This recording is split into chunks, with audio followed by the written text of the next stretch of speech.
भाव के बिना भगवान कीमती वस्तुएं भी स्वीकार नहीं करते। पंडित नितिन देव जी महाराज। श्रीमद् भागवत कथा के 6वें दिवस सिंग्रामपुर में भक्तों ने लिया रुक्मणी विवाह का रसपान। सिंग्रामपुर। ग्राम सिंग्रामपुर में आयोजित 7 दिवसीय श्रीमद् भागवत कथा के 6वें दिवस श्रद्धा, भक्ति और आध्यात्मिक उल्लास का अनुपम दृश्य देखने को मिला। कथा वाचक पंडित नितिन देव जी महाराज ने अपने सारगर्भित प्रवचन में कहा कि भगवान केवल भावना से प्रसन्न होते हैं, बिना भाव के वे कीमती से कीमती वस्तु भी स्वीकार नहीं करते।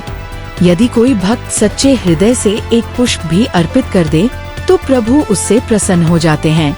महाराज श्री ने कहा कि जब मनुष्य के हृदय में ईश्वर प्रेम का भाव जागृत हो जाता है, तब वह संसार के मोहमाया से मुक्त होकर भक्ति मार्ग में स्थिर हो जाता है।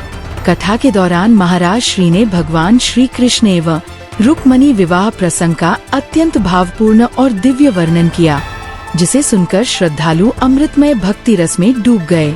कथा पंडाल में आकर्षक एवं मनोहारी झांकियाँ प्रस्तुत की गयी, जिनमें महारास लीला, गोपी उद्धव संवाद तथा श्री कृष्ण रुक्मणी विवाह उत्सव प्रमुख रहे।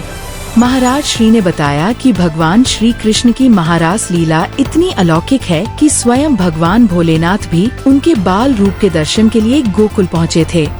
वहीं मथुरा गमन प्रसंग का वर्णन करते हुए उन्होंने कहा कि जब अक्रूर जी भगवान श्री कृष्ण को मथुरा ले जाने आए, तब ब्रज की समस्त गोपियां रथ के आगे खड़ी होकर करुण स्वर में बोली, हे कन्हैया, जब तुम्हें हमें छोड़कर जाना ही था तो हमसे प्रेम क्यों किया।